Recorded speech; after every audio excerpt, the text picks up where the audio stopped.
Hello friends, ഇന്ന് ഞാൻ വന്നിട്ടുള്ളത് ഒരു മെക്സിക്കൻ ഡിഷ് റെസിപ്പി ആയിട്ടാണ് വന്നിരിക്കുന്നത്. Mexican potato tacos. പേര് കേട്ടിട്ട് ആരും പേടിക്കണ്ട, നമുക്ക് പെട്ടെന്ന് തന്നെ ഉണ്ടാക്കാൻ പറ്റുന്ന ഒരു റെസിപ്പിയാണ്. അധികം ഇൻഗ്രീഡിയൻസ് ഒന്നും ഇല്ലാതെ തന്നെ വളരെ ടേസ്റ്റി ആൻഡ് യമ്മി ആയിട്ടുള്ളൊരു റെസിപ്പിയാണ്. നിങ്ങൾ എന്തായാലും ഇത് ട്രൈ ചെയ്ത് നോക്കണം. എൻ്റെ ചാനൽ ആദ്യമായിട്ടാണ് കാണുന്നതെങ്കിൽ ഒന്ന് സബ്സ്ക്രൈബ് ചെയ്യണേ. സബ്സ്ക്രൈബ് ചെയ്യുമ്പോൾ അടുത്തുള്ള ബെൽ ബട്ടണും കൂടി ക്ലിക്ക് ചെയ്ത് അതിൽ ഓൾ എന്ന സെലക്ഷനും കൊടുത്തു കഴിഞ്ഞ് കഴിഞ്ഞാൽ ഞാൻ ഇനി ഇടുന്ന വീഡിയോസ് നിങ്ങൾക്ക് കാണാനായിട്ട് സാധിക്കും. ഈ ഡിഷ് നിങ്ങൾ എന്തായാലും ഉണ്ടാക്കി നോക്കണം. ഉണ്ടാക്കിയിട്ട് കമൻറ്റ് ബോക്സിൽ നിങ്ങളുടെ അഭിപ്രായം അറിയിക്കുകയും വേണം. ഇനി നമുക്ക് ഈ വീഡിയോയിലേക്ക് കിടക്കാം. ഇതെങ്ങനെ ഉണ്ടാക്കാമെന്ന് നോക്കാം. അതിനായിട്ട് ഞാനിവിടെ 1 കപ്പ് മൈദ എടുത്തിട്ടുണ്ട്. ഇതിലേക്ക് നമുക്ക് ഉപ്പ് ചേർത്ത് കൊടുക്കാം. ഉപ്പ് നമ്മുടെ ടേസ്റ്റിനനുസരിച്ച് ചേർക്കാം. ഞാനിവിടെ 1 ടീസ്പൂണാണ് ഉപ്പ് ചേർത്തിരിക്കുന്നത്. ഉപ്പ് ചേർത്തിട്ട് നല്ലോണം ഒരു ടേബിൾ സ്പൂൺ വെച്ചിട്ട് നല്ലോണം മിക്സ് ചെയ്യുക. അതിനുശേഷം നമുക്ക് അടുത്തായിട്ട് വേണ്ടത് ഓയിലാണ്. ഞാനിവിടെ ഒലിവ് ഓയിലാണ് യൂസ് ചെയ്യണത്. അത് 1 ടേബിൾ സ്പൂൺ ഒഴിച്ചു കൊടുക്കുക.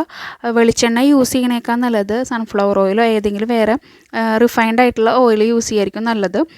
വെളിച്ചെണ്ണ നമ്മൾ യൂസ് ചെയ്യുമ്പോൾ ഈ ഡിഷിൻ്റെ ടോട്ടൽ ടേസ്റ്റ് തന്നെ മാറിപ്പോവും. ഇനി നമുക്കിതിലേക്ക് അല്പം വെള്ളം ഒഴിച്ചിട്ട് അതൊരു ചപ്പാത്തി മാവിനൊക്കെ കുഴക്കണ പോലെ നല്ലോണം മിക്സാക്കി ഒരു സോഫ്റ്റ് ഡോ ആക്കിയിട്ട് നമുക്കെടുക്കാം. ഇതിപ്പോൾ നല്ലോണം സോഫ്റ്റ് ഡോ ആക്കി ഞാൻ എടുത്തിട്ടുണ്ട്. ഇനി ഇതിലേക്ക് അല്പം ഓയിൽ ഒഴിച്ച് നല്ലോണം എല്ലാ സൈഡും നല്ലോണം മിക്സ് ആക്കിയിട്ട് നമുക്കൊന്ന് റെസ്റ്റ് ചെയ്യാനായിട്ട് വെക്കണം. 10 മിനിറ്റ് ഇത് റെസ്റ്റ് ചെയ്യാനായിട്ട് വെച്ചാൽ മതി.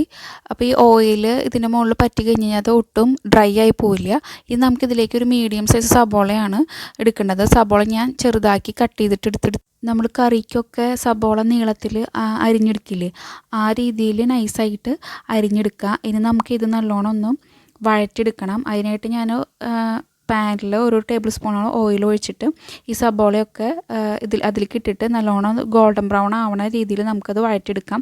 ഈ സബോളയൊക്കെ നല്ലോണം അപ്പോൾ ഇതേപോലെ ഗോൾഡൻ ബ്രൗൺ ആവുന്ന രീതിയിൽ വഴറ്റിയെടുത്തിട്ടുണ്ട്. വഴറ്റുമ്പോൾ ഉപ്പ് ചേർത്തിട്ട് വഴറ്റി കഴിഞ്ഞ് കഴിഞ്ഞാൽ പെട്ടെന്ന് തന്നെ അതിലത്തെ വെള്ളമൊക്കെ ഇറങ്ങിയിട്ട് പെട്ടെന്ന് വഴണ്ട് വരാനായിട്ട് സഹായിക്കും. നമുക്ക് ഉപ്പ് ചേർക്കാതെയും വഴറ്റിയെടുക്കാം. ഞാനിപ്പോൾ ഉപ്പ് ചേർക്കാതെയാണ് വഴറ്റിയെടുത്തിട്ടുള്ളത്. ഇനി അത് പ്ലേറ്റിലേക്ക് മാറ്റിയിട്ടുണ്ട്. പ്ലേറ്റിൽ ഞാൻ ഓൾറെഡി നമ്മൾ ഉരുളൻകിഴങ്ങ് വേവിച്ച് തൊലി കളഞ്ഞ് എടുത്ത് വെച്ചിട്ടുണ്ട്. ഇനി ഇതിലേക്ക് വേണ്ടത് വറ്റൽമുളകാണ്. ഇവിടെ 5 വറ്റൽമുളക് എടുത്തിട്ടുണ്ട്. ആ സബോള വഴറ്റി ബാക്കിയുള്ള ഓയിലിലേക്ക് ഈ വറ്റൽമുളക് ഇട്ട് കൊടുക്കാം. നമ്മൾ ലോ ഫ്ലെയിമിൽ വെച്ചിട്ട് വേണം ഈ മുളക് മൂപ്പിച്ചെടുക്കാൻ, അല്ലെങ്കിൽ മുളക് പെട്ടെന്ന് തന്നെ കരിഞ്ഞു പോകാൻ ചാൻസ് ഉണ്ട്. ഓയിലിൽ തന്നെ ഇട്ടിട്ട് ഒന്ന് മൂപ്പിച്ചെടുക്കണം. ഒരു ഡാർക്ക് റെഡ് കളർ ആവണ വരെ നമുക്കൊന്ന് ഫ്രൈ ചെയ്തിട്ട് എടുക്കാം. അത് ഞാൻ 5 നല്ലോണം ഫ്രൈ ചെയ്ത് എടുത്തിട്ടുണ്ട്. ഇത് അത്യാവശ്യം എരിവുള്ളതാണ്. അത് കാരണം ഞാൻ 5 എടുത്തിട്ടുള്ളൂ. എരിവ് കുറവുള്ളതാണെങ്കിൽ അതിനനുസരിച്ച് നമ്മൾ എടുക്കണം. ഇതിപ്പോൾ ഫ്രൈ ചെയ്തത് എടുത്ത് ആ പ്ലേറ്റിലേക്ക് വെച്ചിട്ടുണ്ട്. ഇനി അതിലേക്ക് നമുക്ക് ഉപ്പ് ചേർത്ത് കൊടുക്കാം. 1 ടീസ്പൂണോളം ഞാൻ ഉപ്പ് ചേർത്തിട്ടുണ്ട്. ഇനി നമുക്ക് ഈ മുളകും ഉപ്പും കൂടിയിട്ട് നല്ലോണം ഒന്ന് പൊടിച്ചെടുക്കണം. ഇപ്പോൾ നല്ലോണം ഫ്രൈ ചെയ്ത മുളകായ കാരണം നമുക്ക് പെട്ടെന്ന് തന്നെ പൊടിഞ്ഞ് കിട്ടും. നല്ലോണം പ്രസ് ചെയ്ത് നല്ലോണം പൊടിച്ചെടുക്കുക. ഇപ്പോൾ നല്ല സ്മെല്ലാണ്. ആ വറ്റൽമുളക് ഇങ്ങനെ വറുത്ത് അതിങ്ങനെ പൊടിച്ചെടുക്കുമ്പോൾ എന്നിട്ട് നല്ല സ്മെല്ലാണ് വരുന്നത്. നമ്മൾ ചമ്മന്തിയൊക്കെ ഉണ്ടാക്കില്ല, അതേപോലൊരു നല്ല സ്മെല്ല് വരുന്നുണ്ട്. ഇനി നമുക്കിതിലേക്ക് ഈ സബോളയും ഈ ഉരുളൻകിഴങ്ങ് പുഴുങ്ങിയതും എല്ലാം കൂടി നമുക്കൊന്ന് മിക്സ് ആക്കിയിട്ട് എടുക്കണം. ഇതിലേക്ക് നമ്മൾ വേറെ മുളകോ ഇതൊന്നും ചേർക്കണില്ല. ഇനിയിപ്പോൾ ഞാൻ സബോളയും ഉരുളൻകിഴങ്ങും കൂടിയിട്ട് എല്ലാം കൂടി മിക്സാക്കി എടുക്കുകയാണ്. അപ്പോൾ നിങ്ങൾ ഈ ഡിഷ് എന്തായാലും ട്രൈ ചെയ്ത് നോക്കണം. വളരെ ടേസ്റ്റി ആയിട്ടൊരു ഡിഷാണ്, ഡിഫറെൻ്റ് ആയിട്ടുള്ളൊരു ഡിഷ്. അപ്പോൾ എൻ്റെ ചാനൽ ആദ്യമായിട്ട് കാണുന്നതെങ്കിൽ നിങ്ങൾ സബ്സ്ക്രൈബ് ചെയ്യണം, ലൈക്കും ചെയ്യണം. ഈ ഡിഷ് ട്രൈ ചെയ്ത് നോക്കിയിട്ട് കമൻറ്റും ചെയ്യണം. സബ്സ്ക്രൈബ് ചെയ്യുമ്പോൾ അടുത്തുള്ള ബെൽ ബട്ടണോടും ക്ലിക്ക് ചെയ്ത് കഴിഞ്ഞ് ഇനി ഞാൻ ഇടുന്ന എല്ലാ വീഡിയോസും നിങ്ങൾക്ക് കാണാനായിട്ട് സാധിക്കും. ഞാനിതിപ്പോൾ എല്ലാം കൂടി മിക്സാക്കി എടുത്തിട്ടുണ്ട്. ഉരുളൻകിഴങ്ങും മുളകും സബോളയും എല്ലാം കൂടി മിക്സാക്കി എടുത്തിട്ടുണ്ട്. ഇതിപ്പോൾ നമ്മൾ ഓൾറെഡി റെസ്റ്റ് ചെയ്യാൻ വെച്ചിരിക്കുന്ന മാവ് നല്ലോണം സോഫ്റ്റായിട്ട് വന്നിട്ടുണ്ട്. ഇനി നമുക്കിത് ചെറിയ ബോൾസ് ആക്കി എടുത്തിട്ട് നമുക്ക് ചപ്പാത്തിക്ക് പരത്തിയെടുക്കില്ലേ, അതേപോലെ ഇത് പരത്തിയെടുക്കാം.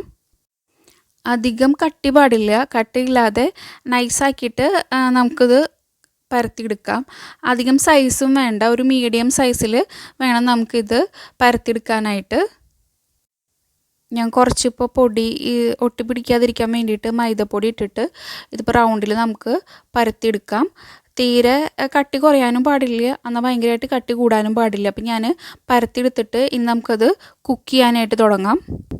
2 സൈഡും മറിച്ചിട്ടിട്ട് നമുക്ക് പെട്ടെന്ന് തന്നെ കുക്ക് ചെയ്തെടുക്കാവുന്നതാണ്. ഞാനിപ്പോൾ ദേ ഇവിടെ 2-3 ഉണ്ടാക്കി വെച്ചിട്ടുണ്ട്.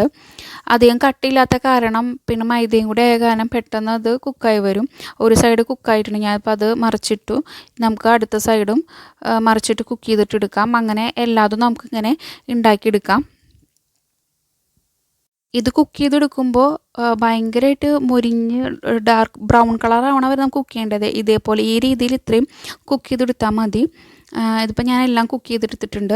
ഇനി നമുക്ക് ഇതിലേക്ക് ആ പൊട്ടറ്റോ നമ്മൾ ഉണ്ടാക്കി വെച്ചിരുന്ന ആ പൊട്ടറ്റോ ഫില്ലിങ്സ് ഇല്ലേ, അത് ഇട്ട് കൊടുക്കാം. അതിട്ട് നമുക്കൊന്ന് സ്പ്രെഡ് ചെയ്യാം. പിന്നെ ഇതിലേക്ക് നമുക്ക് വേണ്ടത് മൊസറല്ല ചീസാണ്. ഈ മൊസറല്ല ഞാനിവിടെ വീട്ടിൽ ഉണ്ടാക്കിയതാണ്. മൊസറല്ല കടയിൽ നിന്ന് മേടിച്ചതല്ല. മൊസറല്ല നമുക്ക് വീട്ടിൽ തന്നെ പെട്ടെന്ന് പാലുണ്ടെങ്കിൽ ഉണ്ടാക്കിയെടുക്കാൻ പറ്റുന്ന ഒരു സാധനമാണ് മൊസറല്ല എന്ന് പറയുന്നത്. അത് ഉണ്ടാക്കുന്ന വീഡിയോ ഞാൻ എന്തായാലും അപ്ലോഡ് ചെയ്യാം. ഇനി നമുക്കിത് ഇങ്ങനെ മൊസറല്ല ഗ്രേറ്റ് ചെയ്ത് ഇട്ടിട്ടുണ്ട്. ഇനി നമുക്ക് ഇതേപോലെ ഇത് മടക്കി എടുത്തിട്ട് പാനിൽ വെച്ചിട്ട് 2 സൈഡും കുക്ക് ചെയ്തെടുക്കാം. ആ മൊസറല്ല കുക്കായി വരുന്നതും അത്രയും ടൈം മതി. ഇതിന് ഒരു 3 മിനിറ്റൊക്കെ മതിയാവും കുക്കായിട്ട് വരാനായിട്ട്. 2 സൈഡും മറിച്ചിട്ട് നമ്മൾ കുക്ക് ചെയ്തെടുക്കാം. ഇനി ഞാൻ അടുത്ത ഒരെണ്ണം കൂടി ഉണ്ടാക്കാൻ പോവാണ്. അതിന് ആയിട്ട് ഞാനിവിടെ കുറച്ച് നമ്മുടെ ടൊമാറ്റോ സോസ് ഇതിലേക്ക് ആക്കി കൊടുത്തിട്ടുണ്ട്. ടൊമാറ്റോ സോസോ ചില്ലി സോസോ ഏത് വേണമെങ്കിൽ നമുക്ക് ഇതിലേക്ക് വേണ്ടിയിട്ട് എടുക്കാം. ഇനി ഇതിലേക്ക് വേണ്ട നമ്മുടെ മൊസറല്ല ഗ്രേറ്റ് ചെയ്തിട്ട് ഇടാം. ഈ മൊസറല്ല നമുക്ക് വീട്ടിൽ പെട്ടെന്ന് തന്നെ പാലുണ്ടെങ്കിൽ ഉണ്ടാക്കാൻ പറ്റുന്ന ഒരു 3-4 മിനിറ്റിനുള്ളിൽ ഉണ്ടാക്കിയെടുക്കാൻ പറ്റുന്ന ഒരു സാധനമാണ് മൊസറല്ല ചീസ് എന്ന് പറയുന്നത്. കടന്ന് മേടിക്കേണ്ട ആവശ്യമേ ഇല്ല. ഇനി ഞാൻ അതിലേക്ക് പൊട്ടറ്റോ നമ്മുടെ ഫില്ലിങ്സും കൂടി വെച്ച് നമുക്ക് സ്പ്രെഡാക്കിയിട്ട് മടക്കിയിട്ട് ഇതിൻ്റെയും നമുക്ക് 2 സൈഡ് കുക്കാക്കിയിട്ട് എടുക്കാം. ഈ റെസിപ്പി നിങ്ങൾ എന്തായാലും വീട്ടിൽ ഉണ്ടാക്കി നോക്കണം. ഒരു വ്യത്യസ്തമായ ഒരു ടേസ്റ്റാണ് ഇതിൻ്റെ. പെട്ടെന്ന് തന്നെ നമുക്ക് വീട്ടിലുള്ള ഇൻഗ്രീഡിയൻസ് കൊണ്ട് തന്നെ ഉണ്ടാക്കാൻ പറ്റുന്ന ഒന്നാണ്. ഇതിപ്പോൾ ഞാൻ ആദ്യം ഇത് ഒരു സൈഡ് കുക്കായിട്ടുണ്ട്. ഞാൻ അതിൻ്റെ അടുത്ത സൈഡും കൂടി മറിച്ചിട്ടു. ഇങ്ങനെ നമുക്ക് എല്ലാതും ഉണ്ടാക്കിയെടുക്കാം. പൊട്ടറ്റോ ടാക്കോസ് ഇവിടെ റെഡി ആയിട്ടുണ്ട്. ഞാൻ ഇവിടെ എല്ലാതും ഇതേപോലെ ഉണ്ടാക്കിയെടുത്തിട്ടുണ്ട്. അപ്പോൾ എൻ്റെ ചാനൽ സബ്സ്ക്രൈബ് ചെയ്യാൻ നിങ്ങൾ മറക്കരുത്. ഈ ഡിഷ് നിങ്ങൾ ട്രൈ ചെയ്ത് നോക്കുകയും ചെയ്യണം. Thank you for watching my video.